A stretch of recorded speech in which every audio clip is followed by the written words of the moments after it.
What happens when a promising NBA career collapses in an instant? Javaris Crittenton was a first-round pick, a rising star with immense potential. But a shocking locker room confrontation involving firearms derailed everything. From that moment, his life spiraled into tragedy. This video unpacks the facts of how one impulsive act forever changed his destiny. Javaris Crittenton was born on December 31st, 1987 in Atlanta, Georgia, a city that's produced more than its share of basketball talent. From an early age, he stood out as far more than just another kid on the court. At Southwest Atlanta Christian Academy, he wasn't just a player. He was part of a powerhouse squad that also featured future NBA superstar Dwight Howard. Together, they dominated high school basketball, with Crittenton's speed and scoring ability earning him national attention. By the time he graduated, he was a McDonald's All-American and had claimed the title of Mr. Georgia Basketball.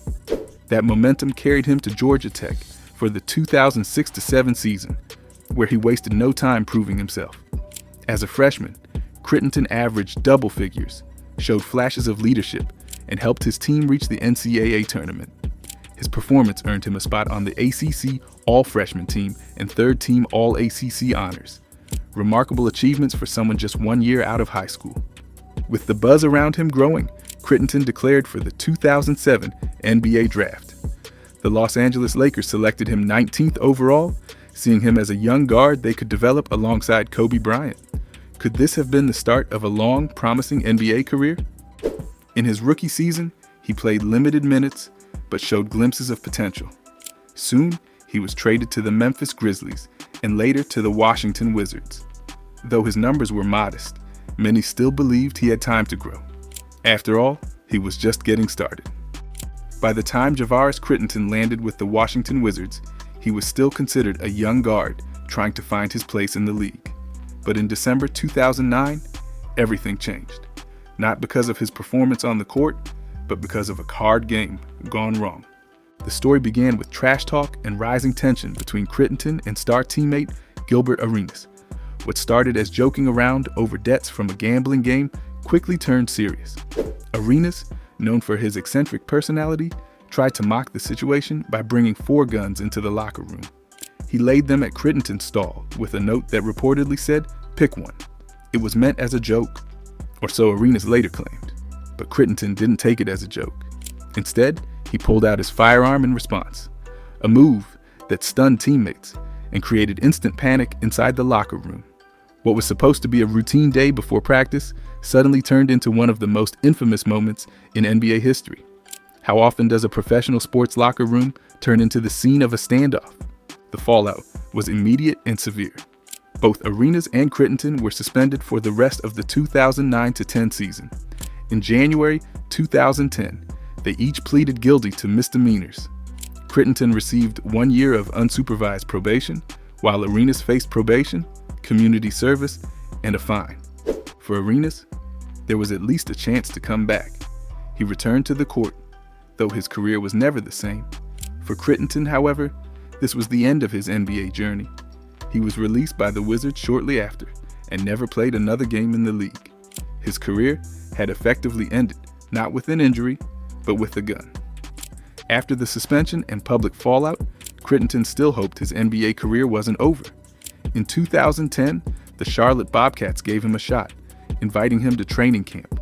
For a moment, it looked like he might get another chance to prove himself.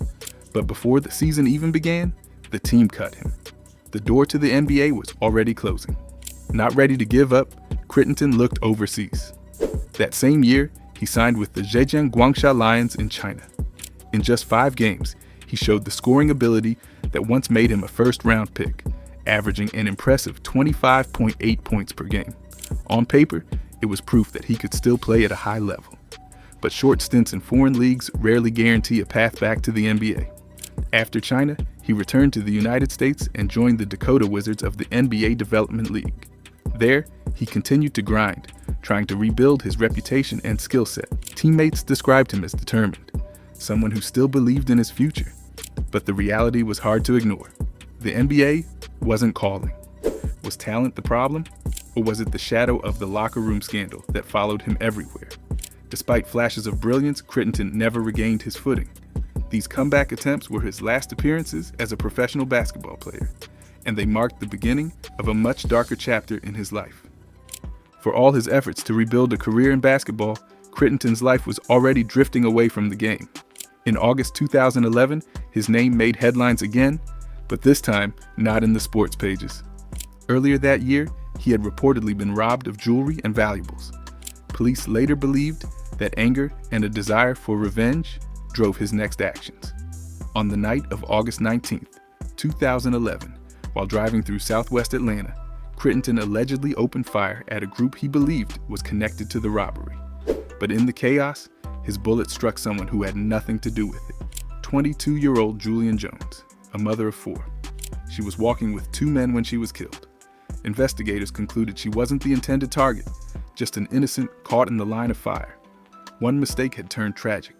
10 days later, on August 29th, authorities tracked Crittenton down at a California airport. He was arrested and charged with murder. As the case developed, prosecutors added multiple counts, including gang-related enhancements. The promising guard who once wore an NBA jersey was now facing the harsh reality of a courtroom. Crittenton's downfall didn't stop with the shooting.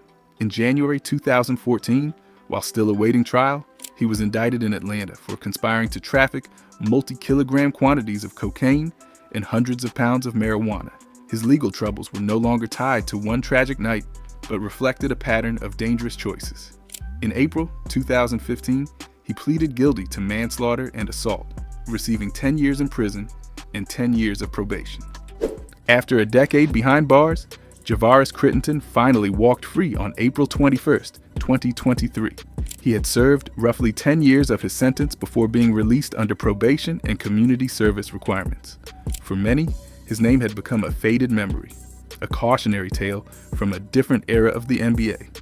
But for Crittenton, it was a second chance to start over.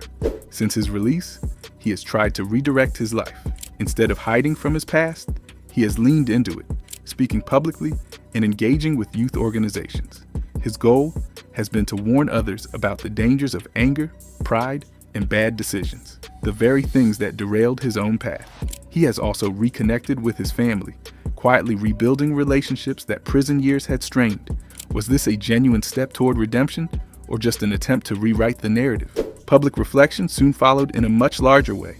On May 6, 2025, Netflix released Untold, Shooting Guards, a documentary that revisited the infamous locker room gun incident and the downfall that followed. Through interviews with Crittenton, his family, and even the relatives of his victim, the film painted a layered, often painful picture of what really happened. For Crittenton, it offered a rare chance to speak for himself, not as a promising draft pick, not as an inmate, but as a man trying to live with the weight of his choices.